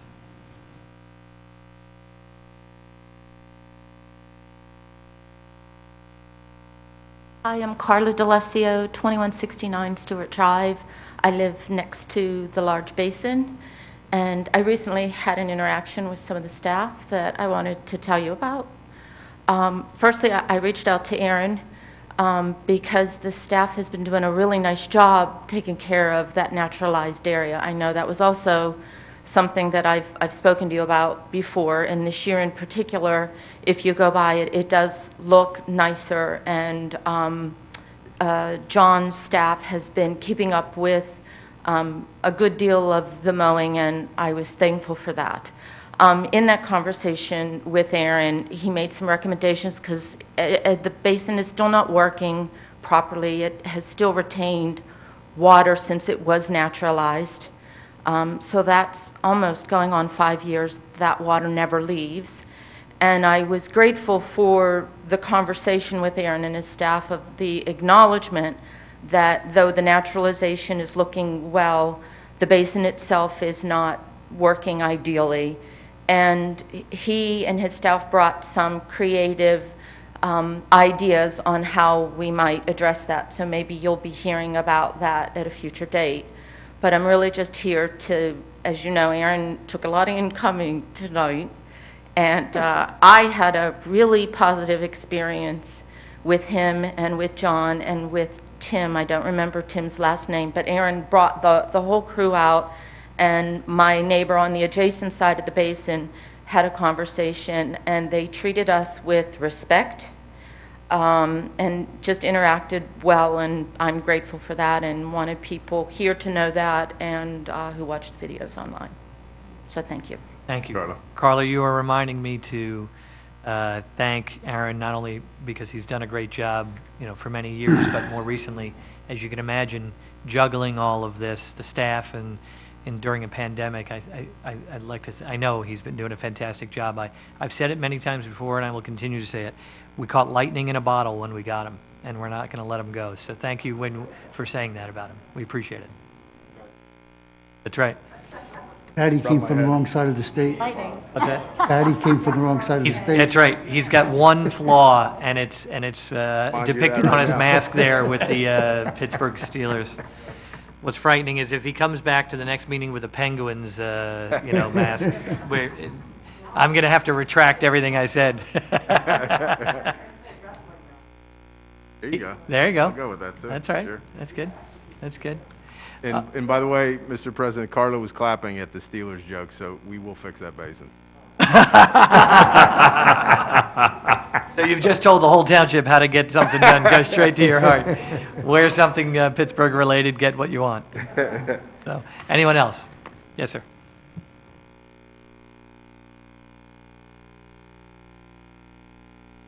Sorry. I'm Jim Nusky. I'm a resident at 2837 Diamond Street in the township. And stop me if this is not the proper outlet to make a request. I'm here tonight to seek a waiver of invoicing from the township in the amount of approximately $3,200, reference a subdivision project that was completed on my property last year. I think everyone's reviewed the plans at least some point. I printed out copies of the sketch plan. I have a copy for everybody if you want to see it, or if I could just describe it. Mr. President, your choice. Why don't you do this? Look, if you want to continue to do the presentation, you're absolutely entitled to. I would encourage you to provide us that. The most important guy in the room for you right now is the gentleman who I was just complimenting over there. If the two of you have not spoken already, I encourage you to absolutely do it. And then what he normally would do on an individual basis like that, especially in a waiver of some sort, he walks not only you, but then he gives us guidance on the process. Unless you feel that you'd like to continue, you're welcome to do so. Not necessarily. Mr. Bibro and I had a conversation months ago now, I think, briefly, but we discussed it briefly. Okay, well, why don't you give us a couple of minutes? I mean, tell us a little bit about it, and then over the next couple of minutes, share that with us, and we'll get with him after the meeting. Sure. If I can approach, I'll pass these out. Absolutely, for you guys. absolutely. You have to walk past Chief, though. Is that the subdivision with your next door neighbor? Yes, sir, that's correct. That was great. You know what? When two neighbors can come to a compromise on something, that worked out. He had called me, and I made some suggestions to him, and I'm really glad that you guys worked that through. Yeah, I think it was. That's fantastic. It was, I think, a win-win. For everybody, all the way yep. around, which That's, if everybody could do that.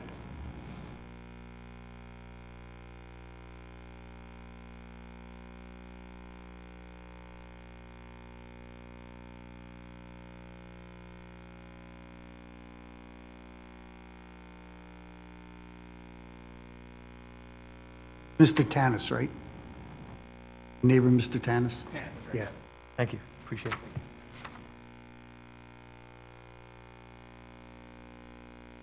it. Thank you, sir. No, I'm good. Give one to Ken. He's the important one.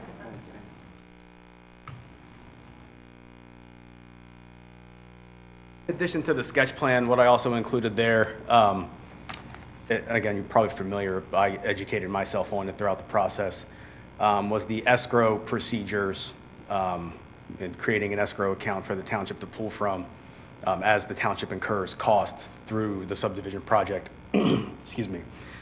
My reason for requesting the waiver for the approximately $3,200 is because while I've had a great experience with everybody in the township, everybody that I spoke to, I can't say enough good things about everybody.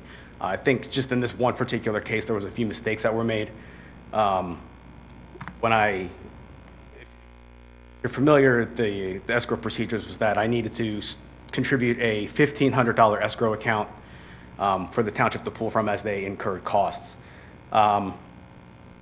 I funded that escrow account last year. I can't tell you the exact month, but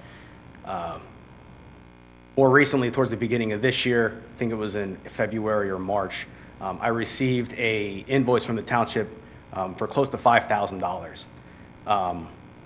Now, over the course of the project, I was expecting, due to the small nature of the subdivision project, being that it was kind of on the simpler end of probably things that you folks see, I was expecting the $1,500 escrow account to cover my fees that I was going to incur to the township. thinking that if, with a project of such simplicity, if there was going to be much more cost to be incurred, that the escrow account minimum would likely be much higher. So throughout the project, once I funded that escrow account, up until I received that nearly $5,000 invoice, that was the last thing that I heard from the township. I didn't hear anything from the township until I received those invoices earlier this year. So I wasn't, again, the procedure, if the escrow account were to drop below $1,000, that I would need to replenish that account. I wasn't notified either via letter or via invoicing that my escrow account had dropped below $1,000. Because I was not notified of the same, I was of the impression that my escrow account was on track throughout the entire project. Not only was I not on track, I was not on track nearly 4 times over. So I was not notified that my escrow account needed to be replenished either via letter or by invoicing. If I received invoicing throughout the project, I would have done the math on my own and realized that it needed to be replenished. So when I ultimately got invoiced at the end of the project, it was a Hatfield Township invoice with 7 invoices totaling nearly $5,000 stapled under it. So aside from the sticker shock, I was obviously wondering what happened to the escrow procedures as to why was I not notified that I was incurring such costs, because I would have had no way of knowing. Commissioners, do you mind if I just talk big picture so the residents understand what Mr. Nusske's talking about? Because we're talking about invoices, escrow, residents being billed. I just want to make sure residents understand they're not getting a bill for any of this. And actually, that's part of this conversation. And I understand Mr. Nusske's position. We talked several times. Good guy, hasn't done this before, and I have these conversations all the time with applicants that go through the land development project for the first time or even the first few times. And it's not an easy process. It's not an inexpensive process either. But just so the residents understand that the bills that Mr. Nuske is receiving, when you go through the land development process and you're improving your private property, all costs associated with that project have to be incurred by the applicant. We would not charge our taxpayers to pay bills to improve a private property.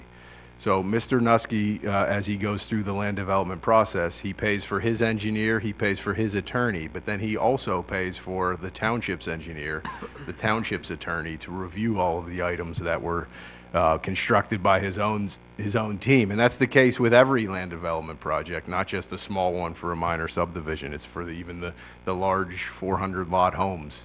And that's in place because we can't charge Mr. Masser to pay for Mr. Nuske's improvement to his property.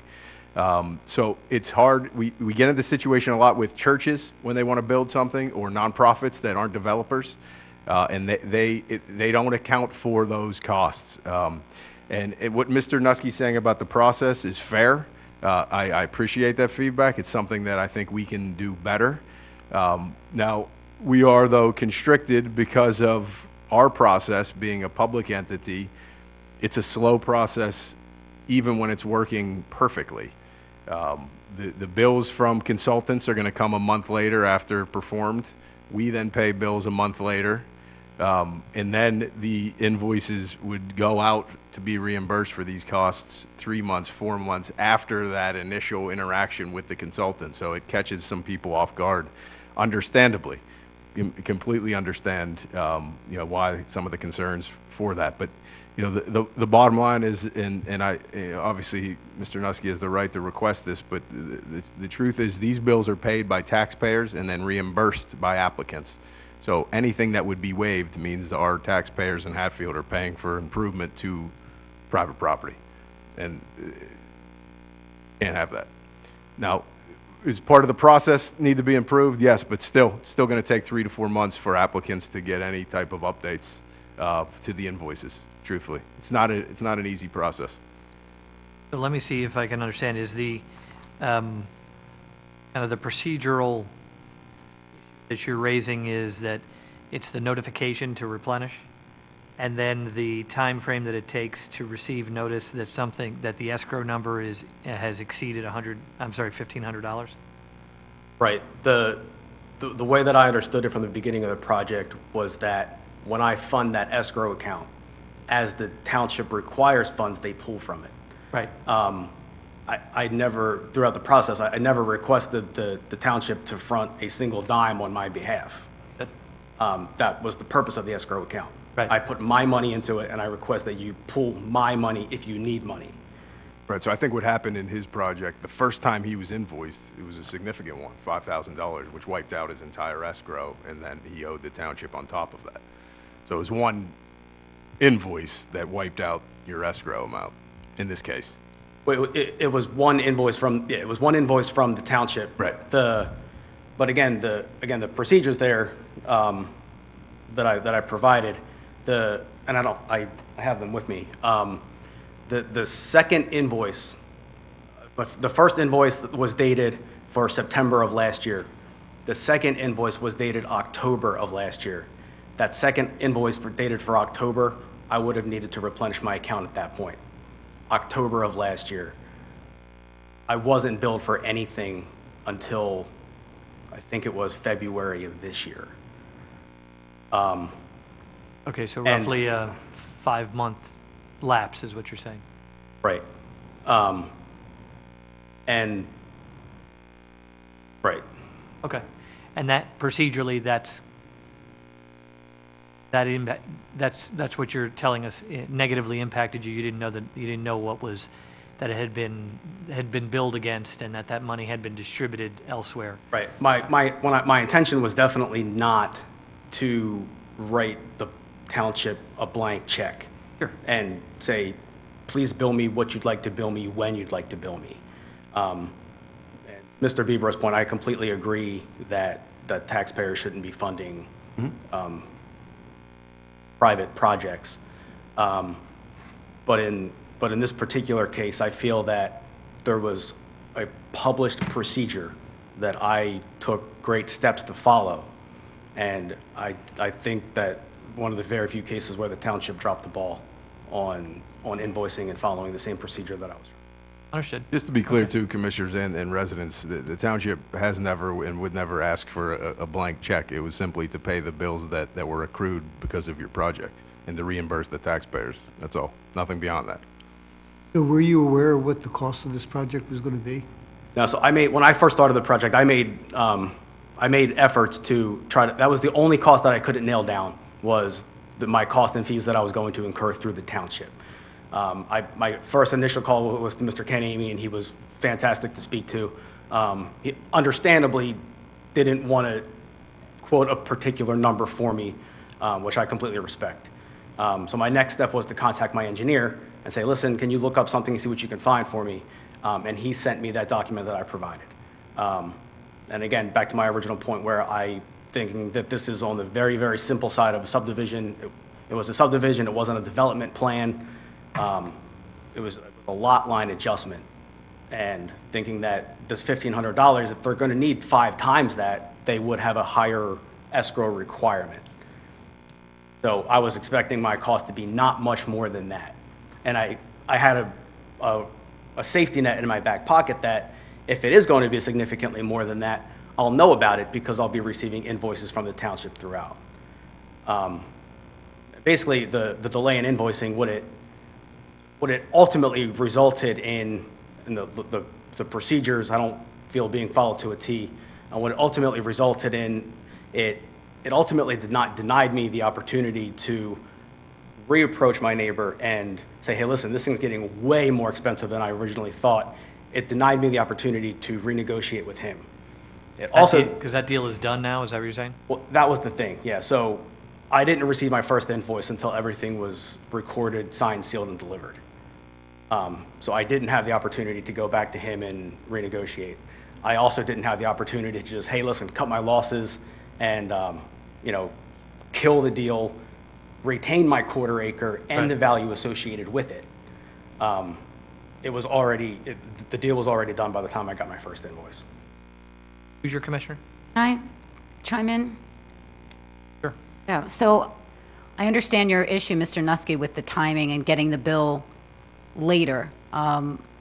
There is, however, the only thing that we have at our fingertips is a procedure that's in the Pennsylvania Municipalities Planning Code, which is an exact enumerated procedure. When one gets an invoice, if they don't agree with it, there's a process that you follow in order to dispute the invoice.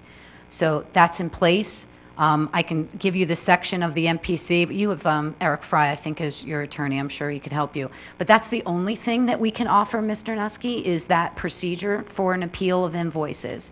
As Aaron said, I understand the delay gave him a sticker shock moment with getting all the invoices, but we couldn't refund or waive or do anything with these funds that he would like us to do without that process. So his appeal right is to challenge the value, not that the timing sequence is. Right, it wouldn't help his timing issue, unfortunately, but yeah, there's an avenue there for the amount or the charges themselves. I didn't know if you were familiar with that. What she just told you is, that she's our solicitor, but she just gave you a little legal advice. Right, yeah, I wasn't, and that's really, I wasn't familiar with that. I did have a conversation with Eric about it initially, just to get his opinion. But as you know, those phone calls get expensive, of course. Right, you just spend more money, right? I gotta tell you, it's lawyer night. I know. It really is. Get all the advice you can, it's free tonight. So, I'm sorry, if you would again, your recommendation to because I wasn't even sure that this was the proper platform. I'll send it to you tomorrow if you want me to copy the section, and I'll, if you give me your email, I'll email it to you. Sure, I'll be happy to do that, thank you. Okay, sure. Bill us by the hour for that? I'll bill them to do it for you. How's that sound? Thank you, I appreciate that. If there's any other questions, I'd be happy to take them. No, that's good. And this is, we appreciate when people come to us, and this is, it's the right form. You did it the right way, and you really just got a little bit of free legal advice, so there's no way that this was a bad thing for you. Okay, great. And thank then why don't you coordinate with, I don't know if you're going to reach out to your counsel or not, take a look at that, reach back out to Aaron or Kristen, who's our solicitor, and, we'll see where we're at. I appreciate the time, thank you very much. And thank you for putting this together. Thank you. All right, any other questions, comments? Yeah, I just have one question. So we don't even have a guesstimate what something like this would cost? Commissioner, it's risky to provide a ballpark figure to an applicant because, as you know, as the chair of the Planning and Zoning Committee, each project follows its own path. We've seen projects come in with 400 units in 6 months, and we've seen projects that are more simple than that take years. It's based on so many other factors, and time is money. And if the engineer for the applicant has to revise plans 4 or 5 times, that's going to cost the applicant 4 or 5 more times for not only the plans, but for us to review the plans. So I think, Ken, who's been doing this a long time, probably stopped doing that 30 years ago because of those reasons. We would never quote a number or even a guesstimate to an applicant for just that reason, because we don't know the quality of the plan, we don't know the responsiveness of the engineer, we don't know whether things will come into us complete and be able to be reviewed all at once, or whether they'll have to be reviewed piecemeal, and that all adds to the expense. And for just that reason, we would never give somebody That would be dangerous. any kind of an idea. Yeah, that would be dangerous, because then Well, you'd create it's all expectations. guesswork. Yeah. And that's why that statute exists, because you're invoiced after the work is done and you're stuck with the invoice. So they put this procedure in place to dispute it or question it, so. That dispute or question is, I guess, demonstrating that you're billing the proper hours. I mean, if it took 5 hours and the bill's $1,500, you can't dispute the fact that it's 5 hours and $1,500, right? Yeah, I mean, most of the time we see disputes more for inspections, where there's an invoice for someone sitting on a job site for 9 hours and it was raining that day and there was no work that day. I mean, that's where you see the litigation over invoices generally.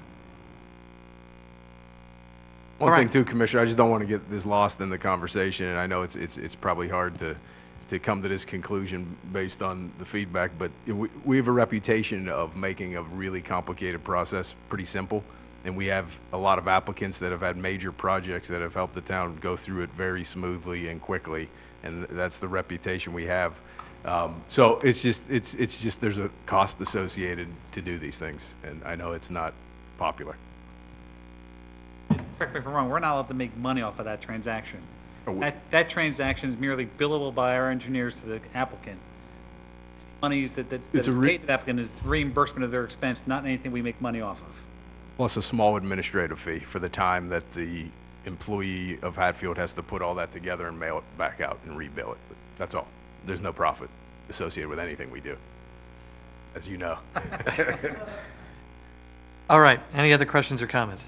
Just real quick, Aaron, can you go update the township residents about the construction projects on Avila Road? Sure, Cowpath or Villa? Yeah, when's it going to be completed? I've heard that question before. I'd be happy to. And the traffic signalization or synchronization? Yeah, sure. So our two big major projects. Finally, you drive by Cowpath and you actually see what we've been talking about for the last 15 years. I think people were wondering if that was ever going to come true. So they're working. Thankfully, they were delayed. We're still being told that it should be done this calendar year for Cowpath or Villa. So hopefully that's the case. The other project Commissioner Andrews mentioned was the synchronization of the 11 traffic signals beginning at Clemens and 40-foot going all the way to Line and Cowpath, the Route 463 corridor. We received a $1 million grant back in 2016. The infrastructure is being put in place. You probably have seen some of the new lines going up along Cowpath. There were a lot of the PA one call flags throughout that route a few months ago, and a lot of the infrastructure is up. Fiber optic cable that will then be run to all of those and connecting to all the traffic signals by the end of this year, I'm told. Physically, the infrastructure should be in place at the end of this year on both projects. Then there's a process we'll go through next year to have the software then installed that will create, just so everyone understands what the end goal is. We'll have a software that it's a smart technology that will operate those 11 traffic signals, similar to what PennDOT did on Route 309. And when it's working, it works really well. We may not be using the same software that PennDOT did, but what it is a technology that it's all through video, and it makes decisions based on the cars approaching the signal, not traditionally and the dated technology where it's just set on a timer regardless if there's a car there or not. New technology knows how many cars are there, sees cars on the side roads, and adjusts the timing accordingly so it can move the traffic more efficiently. So we're told that we will see significant changes on that Cowpath corridor when it's installed in hopefully the first quarter, maybe second quarter of 21. So two major projects, almost $5 million worth of investment in the Hatfield between the two, and 10% of that was paid by taxpayers, and the other 90 was because of the commissioners and the success we've had with the grants. So good stuff. Thanks for the question. That was a good softball.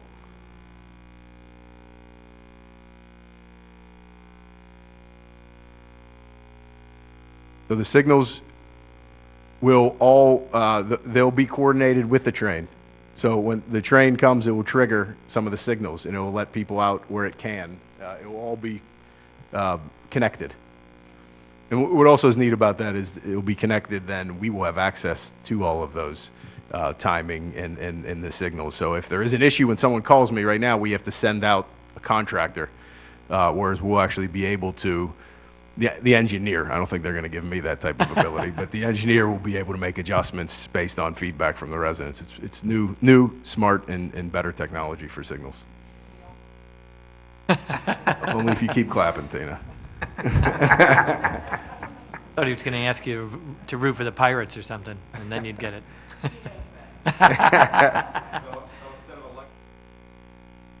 I think that already exists. Aaron, we have a question over Yeah, here. go ahead.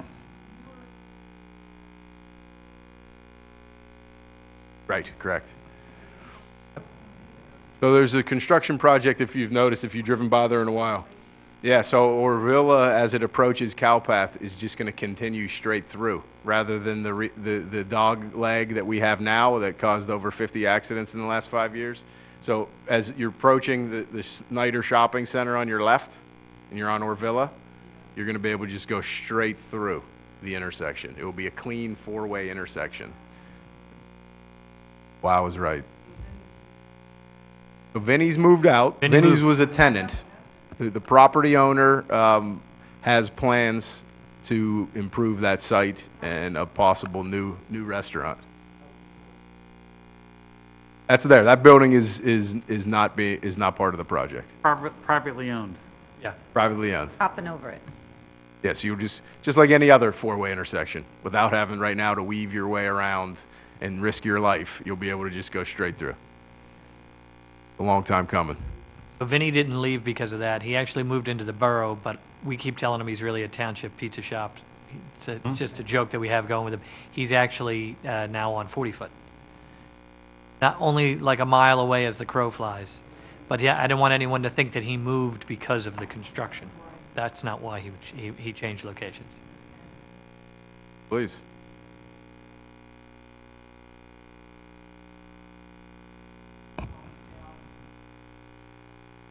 Sure. Yes. Mhm.